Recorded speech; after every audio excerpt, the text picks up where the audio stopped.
What's going on, produce people? It's been a scorcher the last 3 to 4 weeks in central Kentucky. Finally found myself with some downtime and wanted to make another video up for you guys. In my downtime, I often find myself envisioning what I think is an ideal future, an ideal society, and how I think it would operate. In this vision, I see a future where real, whole, nutritious food is not just a privilege for a select few, but a basic fundamental human right. A future where more people are producing food locally in their backyards rather than going to the grocery store and buying something that's mass produced without the consumer in mind. In this future, food tastes better because it's harvested at peak freshness. And because it's harvested at peak freshness, there are more nutrients available for your body to use, leading to a healthier society. In this society, there's such an abundance of food and food-producing plants that bartering systems emerge, and paper money is no longer deemed essential. Instead, there are forms of plant capital, social capital that are drawn upon so that we can all become even less dependent on the corporate consumerism model that's currently being provided in the U.S. I always come around to asking myself, in this ideal scenario, what kind of plants and food producing plants would I be offering for the community at large? Seems like when I'm thinking about this plant always comes back around to the top of the list, and that's Aronia berry, Aronia melanocarpa. Today, I invite you to come along with me as I walk around the backyard nursery and we discuss the berry I believe to be the one with the most untapped potential in central Kentucky. Let's talk about it.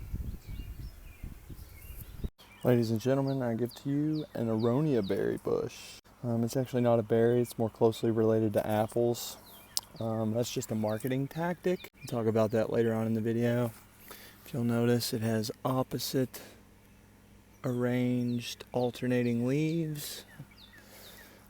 Super glossy leaf.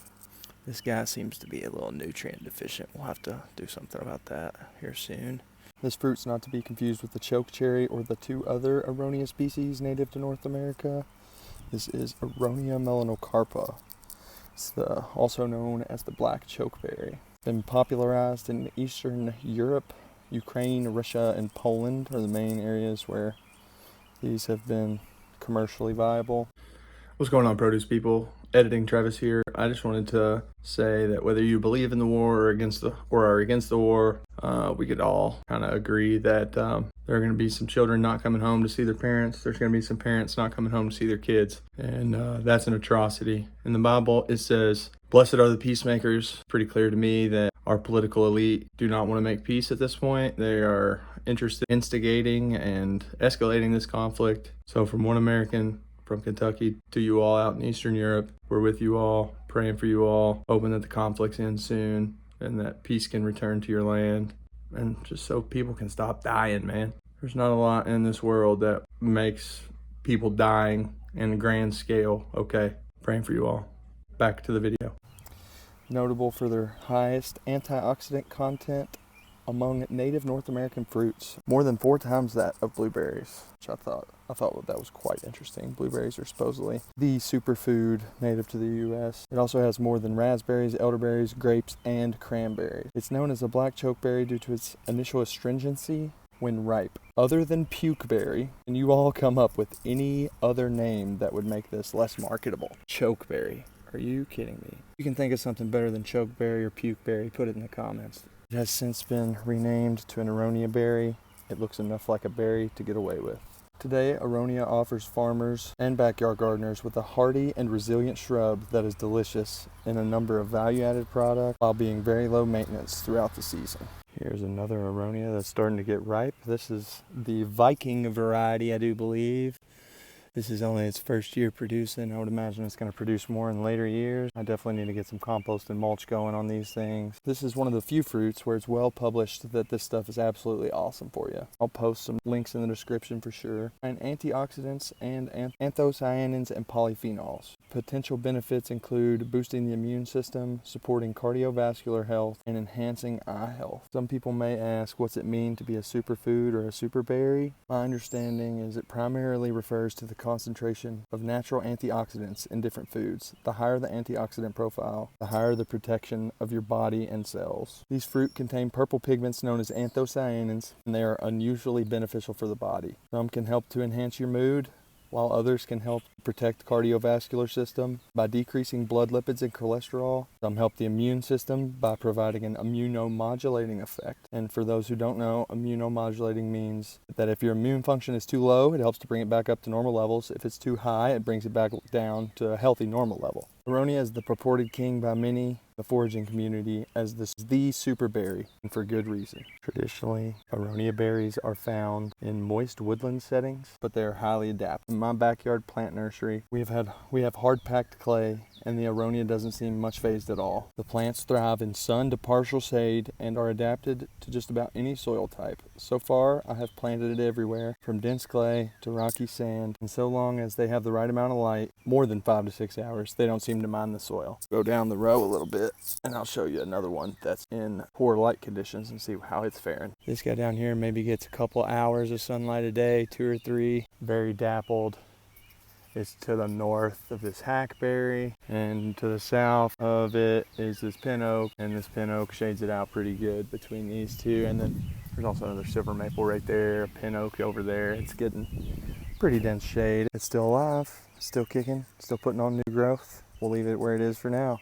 The Proven Winner YouTube channel states that Aronia can take periods of extreme heat, cold, too little water, too much water, salt, polluted soils, compact soils, clay, sand, silt, rocks, pretty much whatever you throw at it. I'm in search of more edible plants that are absolutely no water producers, meaning I don't have to water them in order for them to produce. Plants that can stand alone in periods of extreme drought and thrive.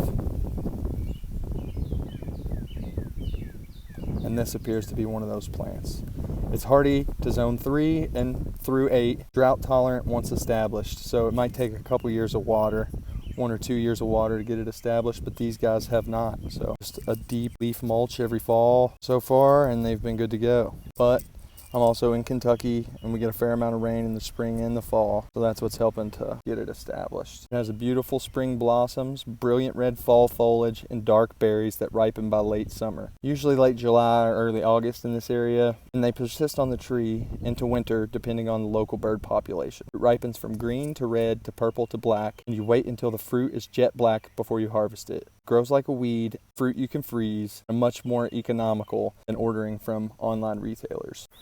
Travel right across the yard to a cutting zone. Some varieties for production I would suggest are Viking and Nero. IndianaBerry.com offers both of them. And if you have any ambitions of cutting costs or propagating your own, Fruitwood Nursery offers both of these, as well as other varieties I've never heard of before. Some varieties for small spaces or home landscaping include Lowscape Mound or Lowscape Snowfire, which I believe are both Proven Winners varieties. So that's where I would look for them. These fruit are also very versatile in the kitchen, from jams to jellies, juices, baked goods, value-added products. The list goes on and on. I'll include some images right here, and so that you all can see what I found that was readily available on the market.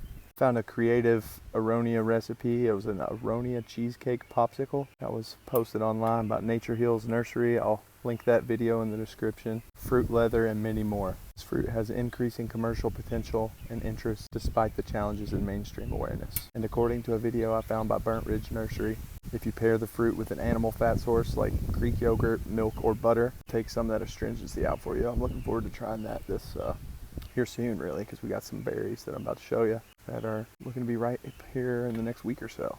I'm looking to try that out. Also, I've heard that if you dehydrate or freeze them, it takes the astringency out as well. I don't mind the astringency. I just pop them in my mouth fresh off the tree. Tastes a little bit like red wine. Dries your mouth out a little bit like that. And here's the original rock star of the yard, the one that is producing.